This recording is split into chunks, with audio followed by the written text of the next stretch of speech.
influencers when hi, this is my little guest for today. When your channel or your presence garnishes a lot of support and a lot of attention. And I don't know, the only person that I could really say influenced me in any type of creative way to start my YouTube channel or to start my self-improvement journey was Michelle Phan. Was definitely one of them. She was the biggest one. There are a couple of other ones, a couple of other channels that I follow on YouTube as well. A lot of the cooking classes, I love the cooking instructions. How to, where to shop, what do you want? How to, where to shop. DIY, tons of DIY stuff. Out, come on, out. I know, out. Go on. Tons of DIY stuff, how-to stuff, and how it's made. You know, when you're curious about something, YouTube was one of the biggest search engines besides Google. YouTube was one of the biggest search engines besides Google that a lot of people would refer to and how to do things because YouTube provided the videos. And when YouTube came about, I think it was more than 19 years ago, people just started uploading videos on how to do stuff.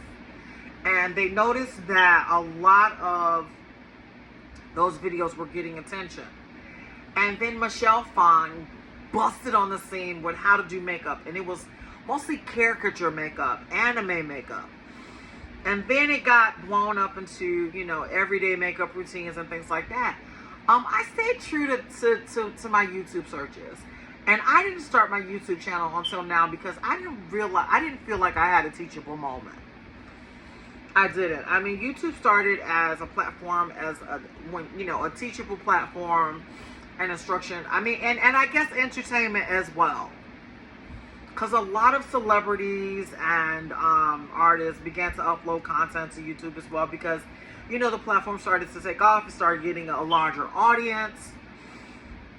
And it became that go-to place for, you know, information and news that you would not, you know, normally see on network TV, like big name network TV. I remember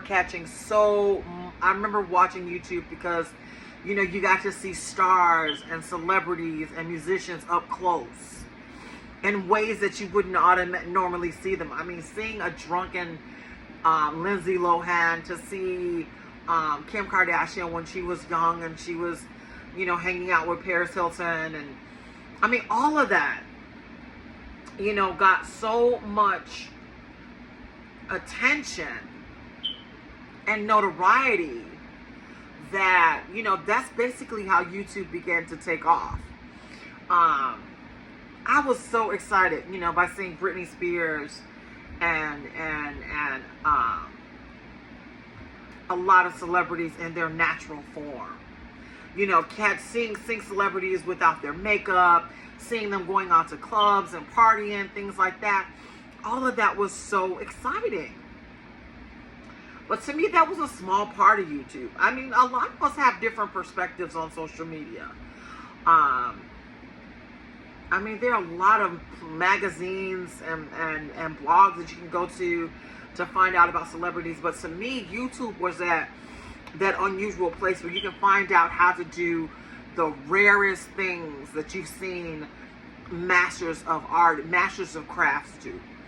Like create art, how create music, travel. YouTube gave me the opportunity to explore different arenas that I was just curious about, that I haven't yet embarked on certain endeavors. And I wanted to start my own YouTube channel because I said, you know, I should start my own YouTube channel. Just talking about what I learned and what I gathered from YouTube. But I did not think that it was a teachable moment. But it is a teachable moment. Because right now, I think that a lot of people are blown out of the water because of the age of the influencers, because of brand deals, because of the idea of making so much money. I mean, don't get me wrong. I started my platform in the hopes of turning it into a career. You know, hoping that the information that I had gathered and attained throughout my life and my perspective would be able to earn me an income. And also not just, you know, and so therefore I found my teachable moment. I found my teachable moment because I decided that I wanted to document my journey.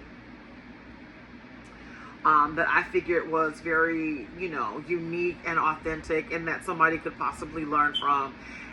Just if I use my voice authentically, if I use my perspective on overcoming certain situations, healing from certain situations, and to be more specific, weight loss and wellness and mental health. I struggled with depression for most part of my life, especially when I stopped competing in sports. A lot of funding for sports programs were cut when I was growing up. A lot of extracurricular activity programs were being cut when I was coming up. And basically the focus became more on academia. I did not have a problem with academia. I loved it. But as times changed, opinions and perspectives and ideas changed on what was necessary for young people to succeed. And I think that's why you have a lot of young people on social media uploading videos,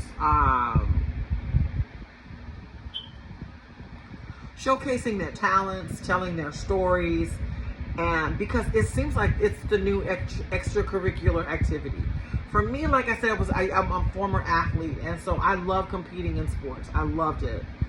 But after I started competing, I fell into a depression, and I struggled with my weight, you know, for the most part of my life. And so, therefore, I struggled with the idea that I had of myself, the opinion that I had of myself, and all of that began to pile on, and it began to manifest itself in poor choices, negative behaviors, and a negative attitude, to a point where I almost, you know, where I just started to give up. I just started to give up on a lot. And one of the platforms that saved me is that I was able to see people's lives kind of, and I want to be honest with you, kind of self-destruct. I mean, some of the biggest name celebrities, some of the biggest names in politics and in society, to see them as being human kind of uplifted me out of the desperate situation that I was in.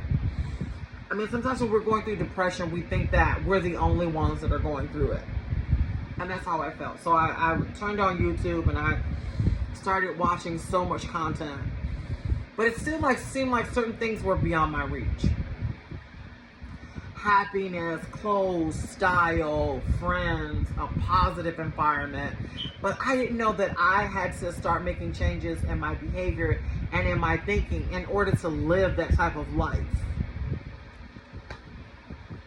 I had no ideas, and I started listening to a lot of motivational speakers, a lot of inspirational speakers, and I found it all on YouTube. So the age of the influencer to me is a fad type of behavior. Those long-term mom and pop go-to channels on YouTube, they'll still be there for a long time because they're teaching you how to do stuff. They're telling you how to do stuff. And of course, a lot of people get caught up in the age of the influencer because there are people who are doing these eccentric, outlandish, I would never do that types of behavior. And I would never say that. And to see somebody do that is jarring, it's exciting, it's attention building. And, you know, you kind of get, you know, like stuck to it, like, wow, you know. And all of that, I think is the rise of the age of the influencer. You know, shopping sprees and hauls and things like that, which are cool. I mean, but I couldn't see myself wearing any of it. Because it just isn't my style. And now there are a lot of influencers that are getting into high fashion. And like I said, high fashion is not for everybody. A lot of the styles and a lot of the fashions are not for everybody. So I take what I see with a grain of salt. I'm like, that's nice, that's cool, but I recognize it as it being their life. Am I influenced by a lot of people? No. Am I influenced by the cooking channels? Yes. Am I influenced by the fitness channels? Yes. But I still take all of that with a grain of salt because I realize that YouTube is that type of platform. YouTube is the type of platform. I mean, it's a type of platform to me when you go and you put something in a search bar, you type in your interest, and you get videos and content that helps you explore your interest. In cooking, art, fitness, music, fashion, all of that. And there are some people who get lucky, whose content goes viral and it draws so many people in. And I think that people, a lot of people see that, they see it as being somehow deceptive.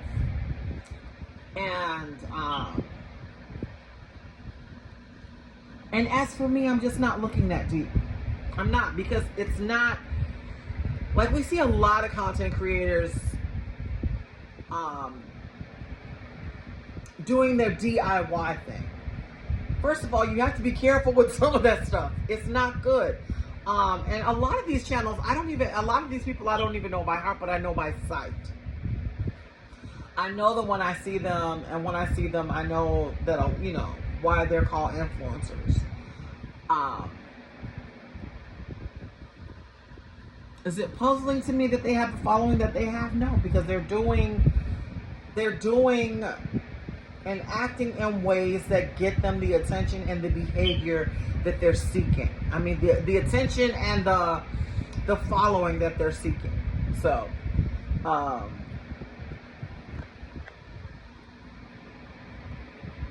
the term influencer is, it's also kind of touchy too.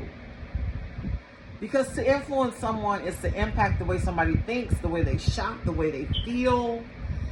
And one of the things that was always stressed in my house was me being my own individual self, which can be a learning experience, within itself. Especially when you're getting older and you're becoming more independent, that is also going to do moments of depression and stress, because now you have to think for yourself. Now you have to do things for yourself, and all of that can be jarring. All of that can be stressful and anxiety producing. And unfortunately, a lot of people look to social media in order to, cure boredom. A lot of people look to social media to, oh my God, I just lost my light. Hold on. Wow, that's interesting. Hold on. I just lost my light. And a lot of people look to social media, they look to celebrities for how to live and how to style themselves, and to find out what the latest trends are. And that, to me, is all a part of life. You look towards your peers when you're in school, you look towards your parents for guidance. But I'm talking about becoming an independent, becoming an adult, becoming independent, an independent thinker, developing a behavior that is healthy, that is constructive, that is not destructive. And unfortunately, for a lot of people, the age of the influencer, I mean, it's a phenomenon within itself. You take somebody who has an idea, a dance, a way of dressing, a way of thinking, and they began to garnish so much attention, and people are paying them outrageous sums of money because of the audience that they have. And basically, I think that's what it is. It's just the audience, not the content, but the massive audience, which is why a lot of social media platforms require that you have so many followers. And I love it. But I love the idea of gaining my following, because I've helped somebody, because of shared perspectives, because I'm being an example, because I'm having a teachable moment. There it is. I'm having a teachable moment where somebody can look and say, okay, I understand that. I identify with that.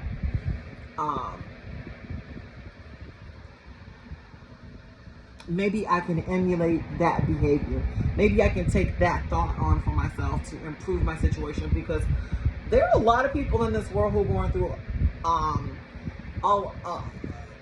a large, monstrous amounts of stress and anxiety and terrible situations, and we're overcoming them. We're getting through them.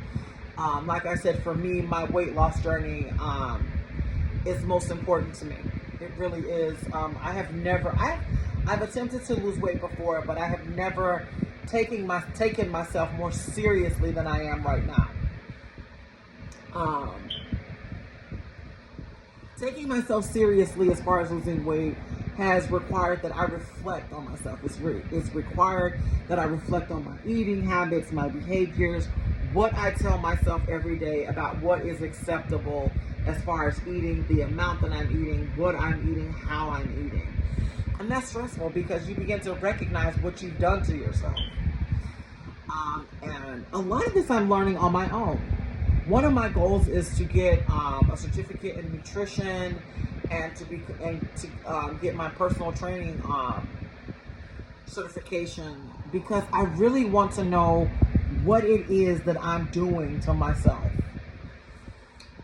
Weight loss has become a phenomenon for a lot of people. There are so many weight loss drugs on the market right now. Ozempic is a huge one. And am I considering them?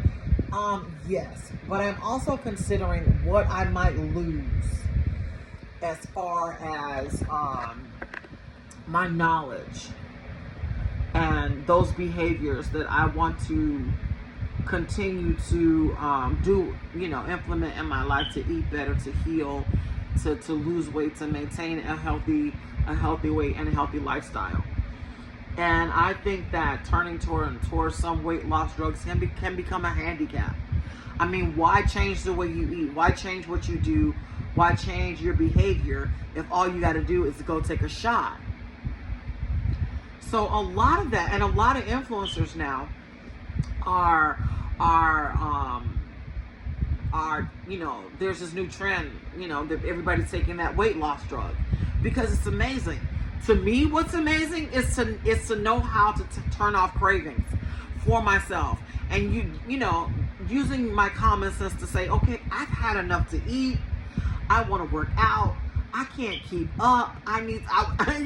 So many things that come along with maintaining your health and your eating habits on a daily basis, your wellness habits, your mental, your physical well-being, how to bring it all into balance so that it works for you every day, every single day. And all of that is important to me, which is why I started my channel. But one of the things that's giving me cause for concern is because, are you going to be labeled an influencer if you gain a certain following and a certain amount of popularity? Should you be afraid of that? I don't think you should. I think that influencers should be more educated, but not the popular influencers who created their channel off of the phenomena of people just watching them and paying attention to what they eat, how they dress, what they do every day. You can't help that. But to be an influencer because you're educated, because you have a teachable moment, because people are able to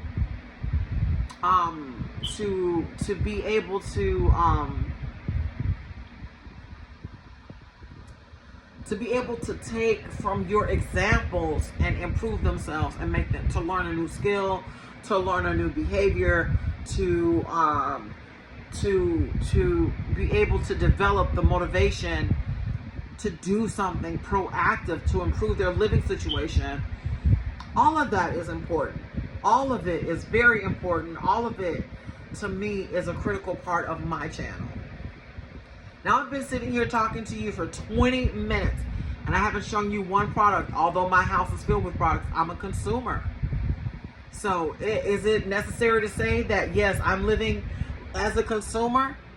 I don't sleep at night, so I take sleep gummies. I'm growing my hair out, so I'm using, you know, a bonding treatment. Along with tons and tons of skincare that I've invested in to help improve my situation. Did an influencer help me make my decisions? No. But you know what did? Advertising. Popularity of a brand. But one of the things that I learned from YouTube and other social media platforms and influencers is to do my investigation into those products. What's in them? Are they cruelty-free? Are they hypoallergenic? Do they have ingredients that are going to cause irritations to my skin?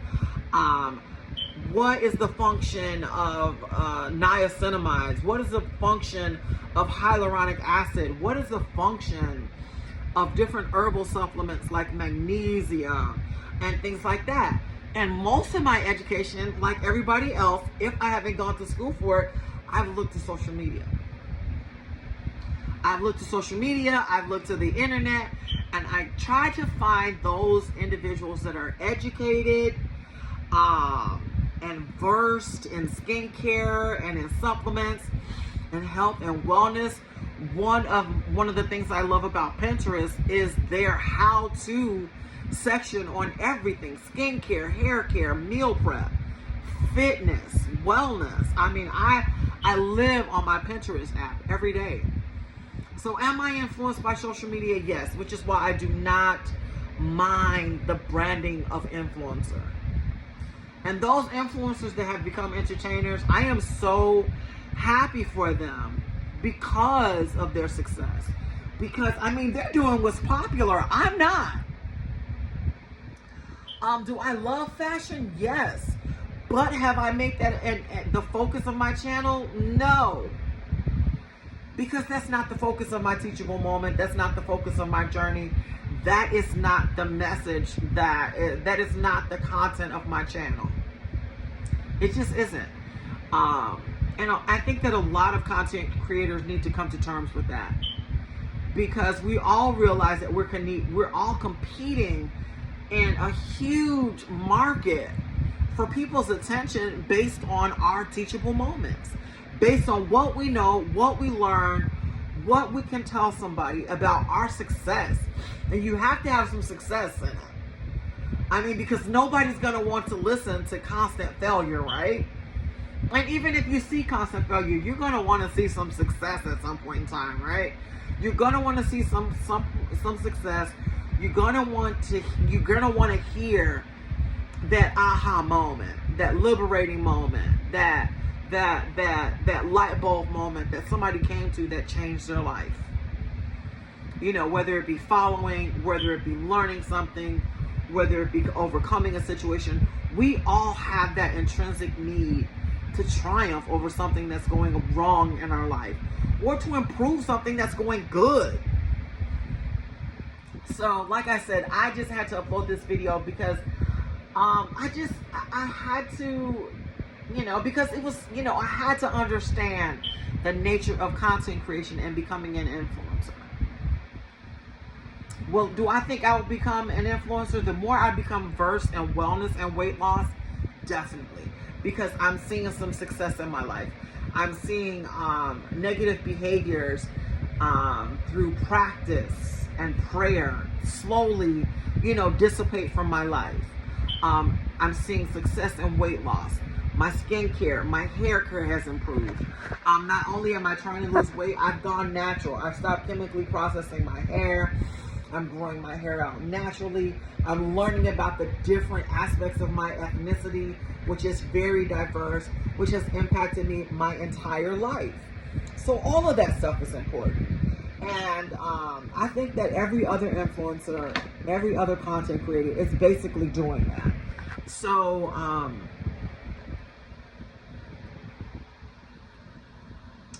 yeah. I think that is for the average person to make up their own mind about what affects their lives, what influences them, what helps them make up their mind. And like I said, for a lot of my decisions that I've made about my health and wellness, I look towards success from social media. I look towards people that have lost over 100 pounds. I see so many success stories every day on this channel, just watching shorts. I mean, I type in wellness and weight loss, boom, and there's enough inspiration for me to keep going.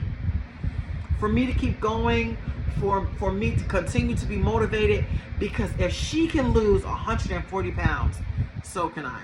If she can turn her body into something that is, attractive and svelte and muscular and healthy, so can I. And I'm basically learning by following their example, influencers' examples of how to stay healthy, how they got healthy, how they lost the weight, how they grew out their hair, how they improved their skin, how they started their own. I mean, so many aspects of what I want to do was inspired by what I saw on social media. So make up your own mind. And I want to say thank you to my new followers so much. I'm glad that you guys are paying attention to what I'm saying. I'm glad that you like what I'm saying. And I hope that I get, I hope that I hope that you stay inspired by what I'm doing, by what I'm saying. And I hope to be able to show you more, because I'm going to be here. Like I said, my journey started 2 years ago. I started my channel 2 years ago, and I wasn't uploading stuff consistently. But as I began to understand my motivation behind what I'm doing by starting my channel, by making videos, by doing shorts, by posting, my ideas, my goals all became, the vision of my goals and my endeavors became more visual, more achievable, more accessible, more accessible. My goodness, I'm basically trying to figure it all out. And social media and the internet inspired me to do a lot. So if you're questioning anything in your life, grab yourself a journal. This is I have tons and tons and tons of notebooks and journals with just nothing but thoughts in them. And if you need to start there, I suggest you start by writing it down so that you can see it. So that you can acknowledge it and internalize it. And so that it all becomes real, y'all. I mean, and that's basically for anyone who is experiencing some type of disappointment in their life, that gives you pause, that causes you to say, you know what, I want to do something else. I want to do something else. I want to be something else. I want to see something else. I want to do something else. I want to lose weight. I want to grow my hair. I want to eat better. I want to live better. I want to learn how to organize my closet. I want to know how to make my life more functional. Type all of that out in the search bar on the internet, on Google, on YouTube, on Pinterest. And I mean, tons of instruction shows up. So it can't all truly be wrong, y'all. It can't all truly be bad. I mean, and then search your favorite artists, your musicians, your visual artists, your fashion designers, people who design your favorite shoes. I mean, nothing made me more excited than getting a glimpse into certain brands that I just fell in love with when I was growing up. As I became an adult, I'm like, oh, that's how you make it. This is where they're located. Do they do tours? Can I do this? Can I do that? I mean, all of that was brought on through social media and influencers and people who took up certain interests and people who had their teachable moments. So I'm going to leave you guys now. Like I said, thank you so much for watching my channel. Thank you so much for listening. And I'm going to leave you with this. It takes 30 days to break a bad habit, but it also takes 30 days to learn a new, more positive, more productive behavior. Put it into practice. Peace.